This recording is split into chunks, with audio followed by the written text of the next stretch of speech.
ইয়ার কি করব, একটুও পড়াশোনার প্রতি মন নেই। বারবার মন ওই মোবাইলের দিকে চলে যায়। মোটিভেশন ভিডিওর ইফেক্টও 5 মিনিটের বেশি থাকে না আজকাল। বন্ধুরা, 14 থেকে 25 এটা আমাদের জীবনের এমন বয়স যখন ভুল ডিসিশনের জন্য তোমার জীবন নষ্ট হয়ে যেতে পারে, আর নয়তো সঠিক ডিসিশনের জন্য তুমি উন্নতির চরম সীমায় পৌঁছাতে পারো। বন্ধুরা, আজ তুমি নিজেকে প্রশ্ন করো যে আমি জীবনে কি করতে চাই, আমি জীবনে কি করব। কতদিন কতদিন নিজের বাবা মায়ের কঠোর পরিশ্রমের উপার্জনের টাকা উড়াতে থাকবে? কতদিন? একটা কথা জীবনে সর্বদা মনে রেখো, রাজা হওয়ার জন্য জীবনে ভিখারিদের মতো পরিশ্রম করতে হয়। আর সূর্যের মতো উজ্জ্বল দেখতে চাইলে সূর্যের মতো জ্বলতে থাকতে হবে। তোমরা পড়াশোনার সময় বাহানা বানাতে থাকো যে কাল থেকে পড়বো, পরশু থেকে পড়বো, 1 তারিখ থেকে পড়বো, সোমবার থেকে পড়বো। কতদিন আর এই কাল কাল করতে থাকবে? একদিন এমন সময় আসবে যখন তোমার কাঁধের উপর তোমার পরিবারের দায়িত্ব আসবে। তুমি উপার্জন না করলে কেউ খেতে পারবে না। তখনও কি বলবে যে কাল থেকে কাজ খুঁজতে যাব? একবার তাদের দিকেও তাকিয়ে দেখো যারা তোমার উপর অনেক ভরসা করে, অনেক আশা করে আছে। বন্ধুরা, আমি কথা বলছি তোমার মাতা পিতাদের। কত আশা, কত স্বপ্ন আছে তাদের তোমাকে নিয়ে, যারা তোমার জন্য নিজের জীবন পর্যন্ত দিয়ে দিতে পারে, আর তুমি শুধু 5 মিনিট পড়ার জন্য তৈরি নয়। আজ এটা ভেবে নাও যে তুমি জীবনে কি করতে চাও, তা না হলে এই জীবন তো ভেবেই রেখেছে তোমার কি হাল হবে ভবিষ্যতে। তোমার মোবাইল থেকে সেই সমস্ত জিনিস সরিয়ে দাও যেগুলির সাথে তোমার লক্ষ্যের, তোমার স্বপ্নের কোনো মিল নেই।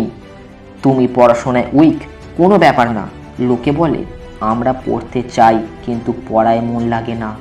আমি তাদের উদ্দেশ্যে এটাই বলতে চাই, একটু চেষ্টা তো করো। এক মনোযোগ দিয়ে বুঝে যদি 5 মিনিটও পড়তে পারো, তো তোমার ভিতরে পড়ার সেই নেশা আসবে যা তোমাকে 5 ঘন্টা আরও পড়তে বাধ্য করবে। শুধু একটু চেষ্টা তো করো। হরিবংশ রায় বচ্চনজির কবিতা আজও ততটাই মোটিভেশন দেয় যতটা সন্দীপ মাহেশ্বরীর ভিডিও দেয়।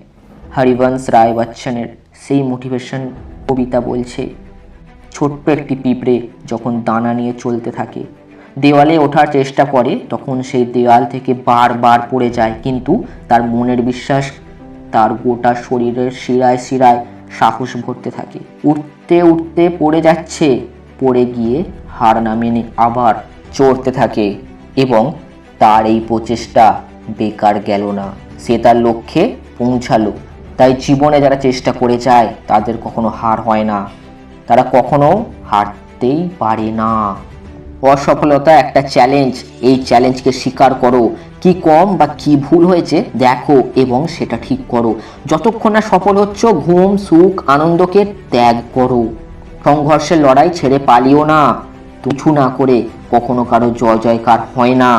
চেষ্টা চালিয়ে যাওয়া মানুষেরা কখনো হারতে পারে না।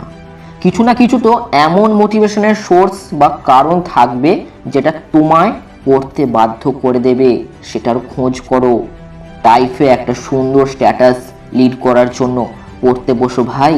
নিজের শত্রুদের থেকে বদলা নেওয়ার জন্য পড়তে বসো।